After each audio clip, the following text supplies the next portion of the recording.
पंचमुखं हनुमानतः कवच अश्वाश्री पंचमुखा हनुमन्त्रान्तर्ष्य ब्रह्मा ऋषिः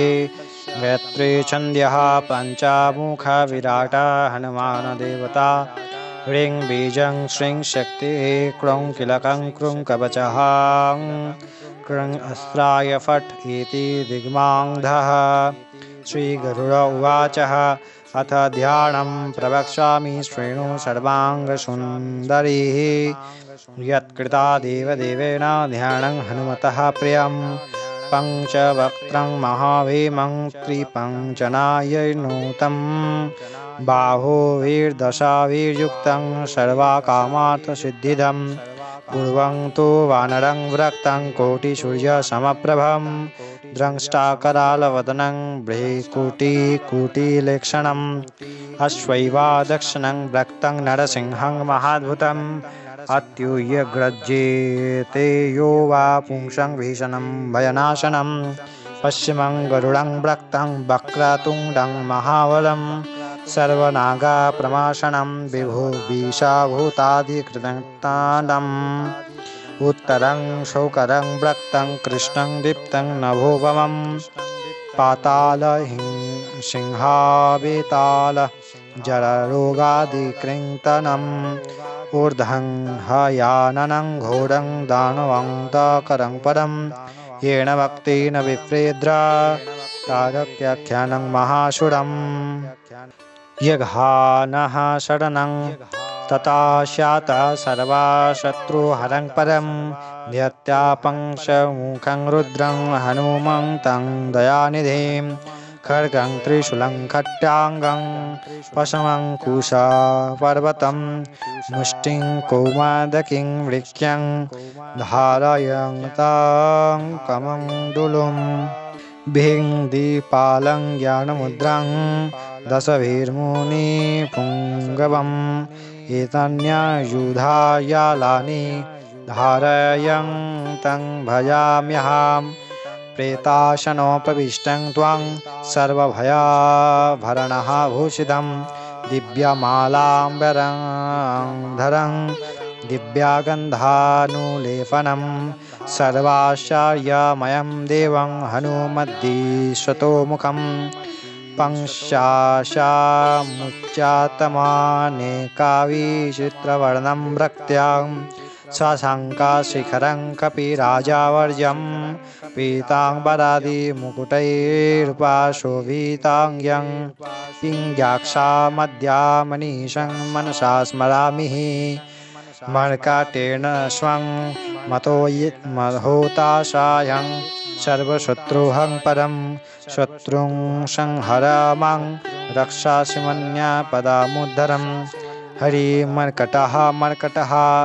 मन्त्रमिदं परिलिख्याति लिख्याति वामतले यदि नश्याति शत्रुकुलं यदि मुञ्चन्ति बलवामलताः ॐ हरिमर्कटाय स्वाहा। ॐ नमो भगवते पंचवदनाय पूर्वाकपिमुखाय सकलशत्रुसंहारकाय स्वाहा। ॐ नमो भगवते पंचवदनाय दक्षिणमुखाय करालवदनाय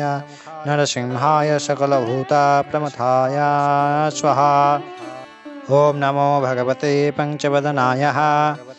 पश्चिममुखाय गरुडाननाय सकलाविषहराय स्वाहा। ॐ नमो भगवते पंचवदनाय उत्तरमुखाय आदिवराहाय सकलसंपत्कराय स्वाहा। ॐ नमो भगवते पंचवदनाय ऊर्ध्वमुखाय हयग्रीवाय सकलजनवंशकराय स्वाहा। ॐ अश्वसि पञ्चमुखामूमन्नान्त्राश्वस्य श्रीरामचन्द्रं ऋषि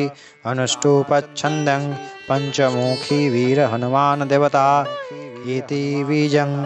वायुपुत्र इति शक्ति अञ्जनीसुतः इति किलकं श्रीरामदूत हनुमत प्रसाद्य सिद्ध्यार्थी अपि विनियोग इति ऋष्यादिकं विनाशितः। अथ ध्यानं वन्दे वानरसिंह खगराटे क्राडा संव्याक्तामितं दिव्यालङ्करं क्रीपं च नयं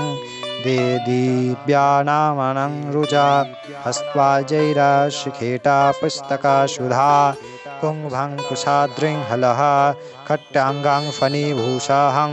दशभुजं सर्ववीरिविरावहम् अथ मन्त्रं ॐ श्रीरामदूताय अंजनोया वायुपुत्राय महाबलपराक्रमाय सीतादुःखनिवारणाय लङ्कादहनकारणाय महाबलप्रचण्डाय फल्गुणशङ्खाय कोलाहल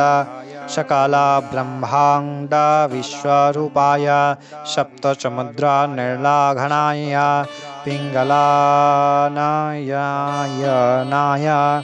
अमिताविक्रमाय सूर्यबिम्बफलसेवनाय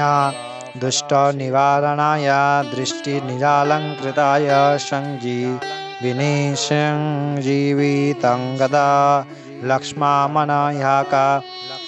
विश्वैन्यप्राणदाय दशकंठा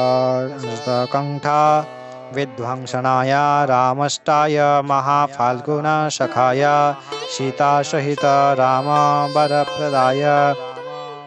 शठप्रयोग्यामापञ्चमुखवीर हनुमन्त्रं यपि विनियोग हरिमर्कटाय कटाय बं बं बं बं बं बं बहुषट् स्वाहा ओं हरिमर्कटाय फं फं फं फं फं फं फट् स्वाहा ओं हरिमर्कटाय खिं खिं खिं खिं खिं मरणाय स्वाहा ओं हरिमर्कटाय लुं लुं लुं लुं लुं आकर्षित सकल संपत्काराय स्वाहा ओं हरिमर्कटाय ध्वं ध्वं ध्वं ध्वं ध्वं शत्रुस्त्वं भनाय स्वाहा ओं टं टं टं टं टं कूर्ममूर्तये पंचमुखी वीर हनुमान परयंत्र परतं चूत्रोच्चाटनाय स्वाहा ओं कं खं गं घं ओं चं छं जं झं यं टं ठं डं ढं नं तं थं दं धं नं पं फं वं भं मं यं रं लं बं शं शं सं सं हं लं खं स्वाहा इति दिगान्ध ॐ पूर्वकपिमुखाय पंचमुखमते टं टं टं टं टं सकलशत्रुसंहारणाय स्वाहा ओं दक्षिणमुखाय पंचमुखते करालवदनाय नरसिंहाय ओं रं ह्रीं ह्रूं ह्रीं ह्रूं ह सकलभूतप्रेत दमनाय स्वाहा ओं पश्चिममुखाय गरुडाननाय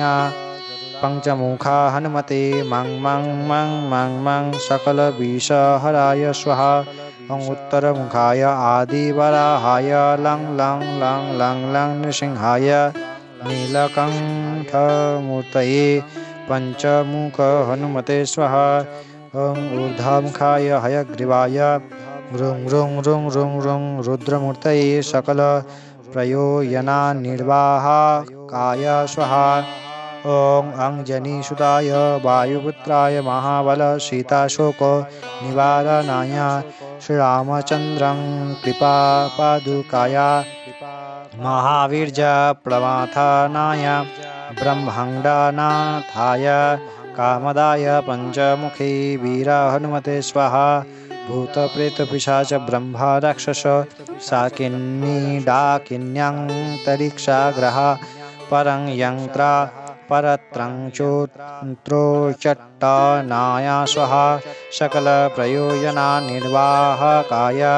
पंचमुख वीर हनुमते श्रीरामचन्द्रं द्रवरा प्रसादाय यं जं जं जं जं स्वाहा इदं कवचं पठित्वा तु महाकवचं पठेन्नरः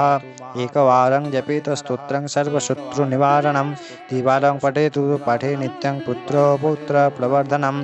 त्रिवारं च पठे नित्यं सर्वसं पदकरं शुभं चतुर्वार पठे नित्यं सर्वरोगनिवारणं पञ्चवार पठे नित्यं सर्वलोकवंशकरं षडाडं च पठे नित्यं सर्वदेवसकारणं सप्तवार पठे नित्यं सर्वसौभाग्यदायकम् अष्टवार पठे नित्यं मिष्टाकामर्थसिद्धिदं नववार पठे नित्यं राजभोगमवाप्नुयात् दशवार पठे नित्यं त्रैलोक्यज्ञानदर्शनं रुद्रावृत्तिं पठे नित्यं सर्वसिद्धिर्भवेद्वृदं निर्बलो रोगयुक्तस्य महावाध्यादिपीडितः कवचस्मरणेनैव महाबलमवाप्नुयात् इति सुदर्शनसंहितायां श्रीरामचन्द्रं सीता प्रोक्तं श्रीपञ्चमुखा हनुमत्कवचम्।